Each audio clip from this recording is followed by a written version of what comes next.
So thank you all very much for having a look at that. Now, one of the reasons I asked Coralie if we could show this and get her to talk is that this was actually her PhD, her thesis proposal review, right? This is what she presented to the panel after 1 year of research in terms of her thesis proposal review, supported by a statement, a separate literature review, and a bibliography and a timeline. So very much what we ask postgraduate students to do.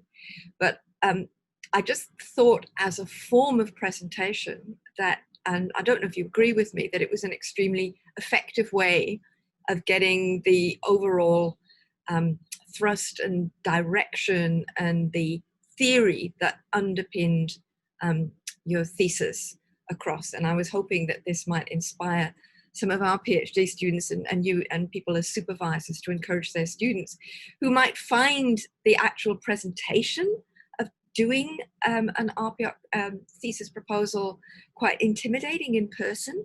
The fact that you might be able to do it online might be a useful alternative.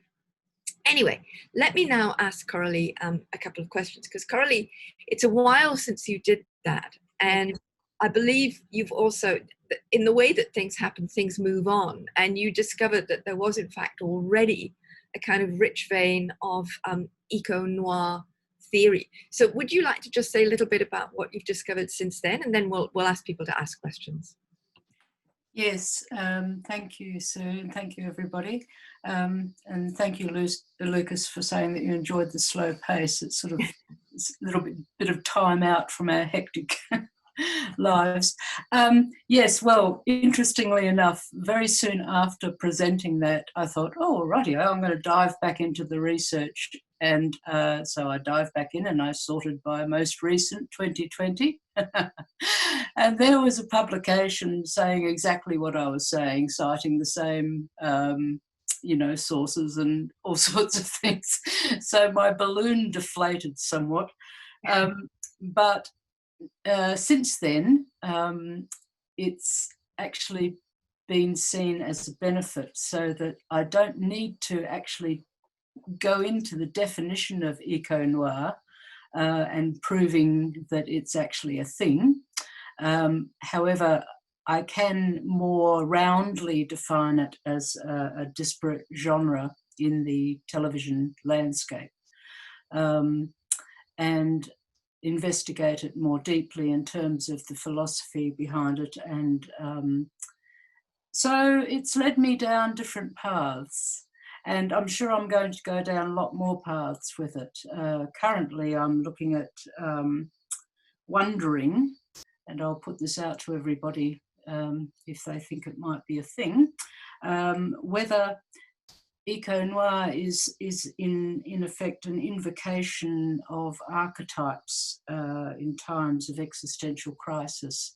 Is this something that collective humanity does?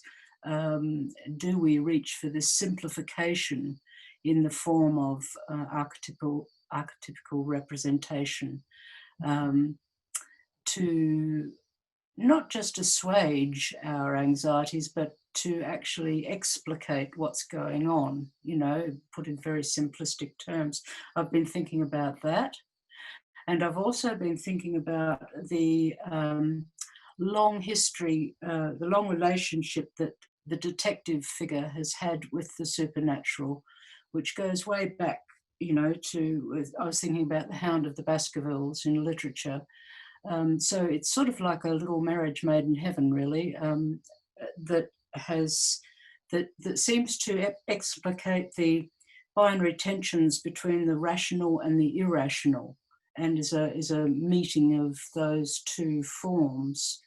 So I've been thinking about that, and that we may need a bit of irrationality while we negotiate with the non-human world about how we heal our relationship with the non-human world. So that's where I'm at with my thinking at the moment. Well, I'm conscious of time, and so maybe yes. I could hand back to you, and we could have some questions from, because I'm aware that you'll be keeping your eye on the timing of the various presentations. So I don't know if anybody's got any questions for Coralie or comments, or would like to join that conversation, but please feel free to do so now. And Guy, I'll let you kind of manage things from here on in. Thank you, Sue.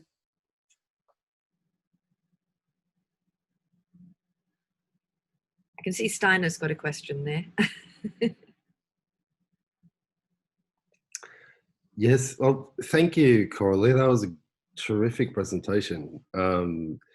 Very pleasant, great narration, and amazing visuals.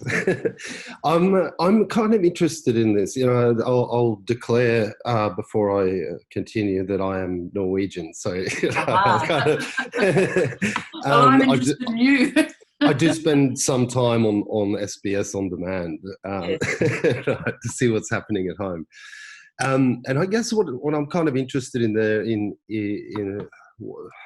to what degree I guess it features in your thinking is how kind of indigenous cultures become mediators between kind of the rational and the irrational and the natural and the supernatural.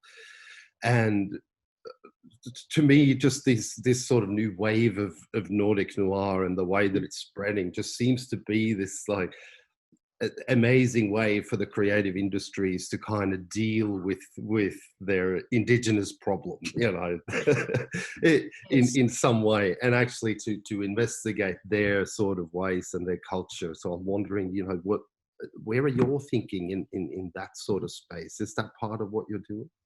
Most definitely. In fact, one of the series, which is going to be one of my case studies, is Midnight Sun, Midnight Sol, which draws heavily on the Sami culture. And I mean, they're at the front line of climate change. You know, it's affecting their lifestyle. You know, the melting of the polar ice caps and the ice formation is affecting reindeers, all sorts of things. So in lived experience, they are dealing with it, but also it taps into their the indigenous spirituality and connection to the land in much the same way that indigenous Australians have a connection to the land that is beyond, you know, is sort of yeah, more spiritual connection. So yes, that representation is heavily advanced in Midnight Sun. And interestingly, Sophie Yannock and there was another, I've forgotten her name, but they were acting in the series, and they are Sami activists in the ecological space. So in fact, they actually found a platform to advance their way of thinking in that series. And of course it went global. So, you know, that there is a conduit there for different perspectives on ecological thought. So yeah, I think it's very important. Terrific, thank you. Thank you. Any other? Yes, Jen. You're muted, Jen. Sorry. Yep. Thank you. Thanks, Coralie. I was really interested when I watched pretty much all of those series, I think. What really struck me was the anxiety about children, and Oh yes, you pointed that out, you know, that sort of parallel with the lost child in Australian kind of folklore and literature. And I wondered how that ties in with young activists and climate activists. You know, this anxiety about children, babies, daughters, sons, and how that somehow is mirrored by, you know, Greta Thunberg and various other young people and yes. their eco-activism. Yes, yes, it's a vital thread, I think,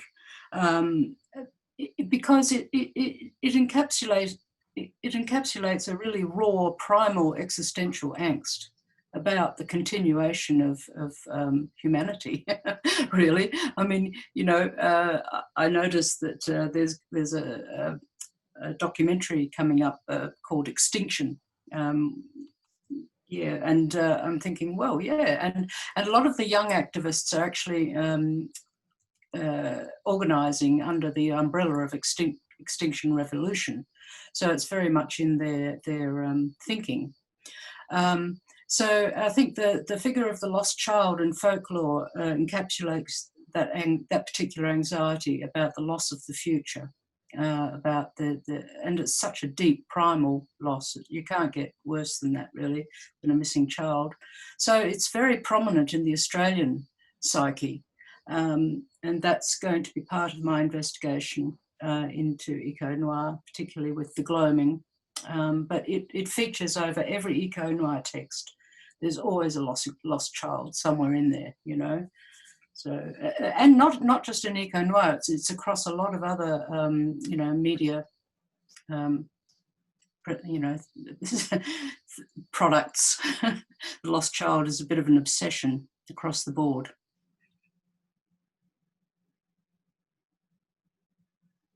Anyone else? Oh, there's a dog. And a cat. Oh, cat, sorry. Yeah. Been a couple of cats. Coralie, if I can jump in, I just Yes, Lucas. I just remembered, like, as I was watching your presentation, I just was noting down this progression from eco thought to eco awareness to eco anxiety, and then I was just wondering what your take is on how these TV series actually might intervene in some way in creating either deeper paralysis and, you know, a kind of feedback loop of anxiety that leads to, you know, inaction, or the opposite. I mean, I don't know, that question is probably a bit, you know, blunt. Like, it's obviously a lot more nuanced than that, but just putting that one out there. No, in fact, it was the original thrust of my thinking around this. Was that this type of production actually serves a double-edged sword, really, not just to assuage eco-anxiety, but also to promote a disavowal, you know. I was going to go down that road, but in talking to Sue, we decided, because that is such an audience study, that's audiencing, whereas I'm looking at textual analysis. So I split the study off and decided to go down because it would be very hard to prove that that's happening. You know, we're talking about the impact on the collective psyche, and when I'd already made assumptions that was happening. So it would be hard to prove, but yes, I still do think that does go on a little bit, because I think people like to use their fiction to explain or to assuage or to say, oh, and particularly with crime drama, because the detective always gets the bad guy, you know, so there's that bit of relief at the end, even though it's temporary. So yes, I wondered if that was a function of this particular take on ecological thought, but I'm not going to go there. Okay, we might just have time for one last quick question, if anyone wants to ask one. So, I mean, I have one, if that's okay. Coralie, yeah, I was just interested, because I haven't seen any of these shows. I've seen some of the earlier Nordic Noir, like the kind of supernatural tropes ones, Yes. but none of the ones that you're talking about that kind of feature these kind of supernatural aspects. So I was just kind of intrigued by the kind of that hybridization of detective fiction and the supernatural that you were talking about before, and how that plays out in these shows. Because I mean, if you think about like Hound of the Baskerville, or, you know, to kind of like, you know, bring the level of discussion down considerably, Scooby-Doo, you know, the supernatural is always kind of unmasked as a kind of like, you know, natural occurrence. So is that how that is working as well in these ones, or yes. is it? Yeah, okay. Can you speak to that a little bit? Yes. The supernatural is unmasked.